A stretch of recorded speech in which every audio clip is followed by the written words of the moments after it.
Finally this evening, I'd like to take the time to wholeheartedly support candidates in our region whose actions and platforms I believe would serve our viewers. Here are my endorsements. Let's begin in New York. Of the high-profile races, I, like the vast majority of her constituents, believe that Hillary Clinton deserves another term.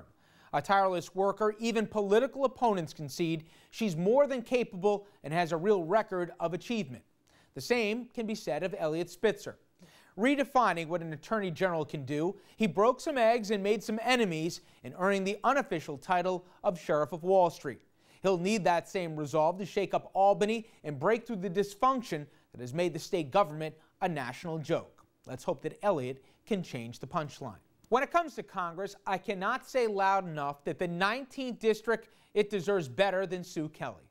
A rubber stamp for this president and the flawed Republican leadership, she has confirmed the worst suspicions in a campaign that can only be described as a fiasco.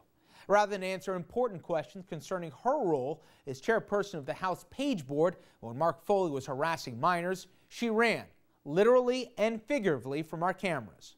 Worse yet, from the shadows, she ran a campaign of smears and falsehoods.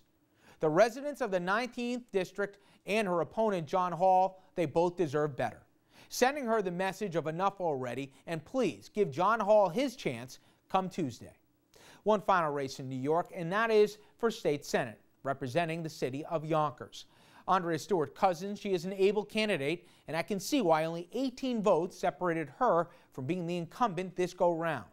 But in the last term, Nick Spano gave no reason for the constituents to look elsewhere for representation.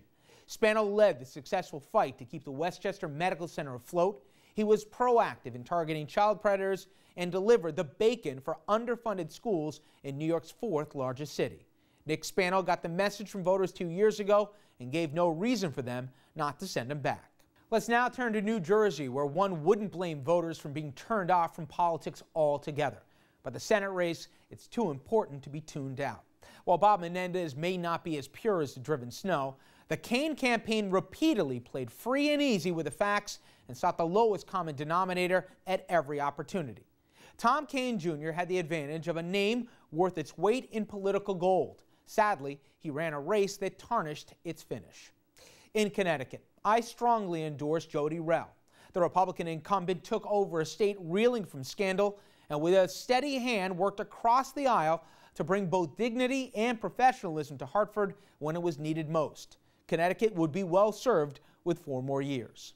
Finally, in a race that sent the warning shot of voter dissension over Iraq, the voters of Connecticut have a difficult decision tomorrow for U.S. Senate. Joe Lieberman, he's a good and a decent man, but his loving embrace of this White House and their failed Iraq policy is a fatal flaw when a viable alternative is on the ballot. Ned Lamont, he was right about the war from the beginning, and if we want a hopeful ending, he's the right man at the right time. I endorse Ned Lamont.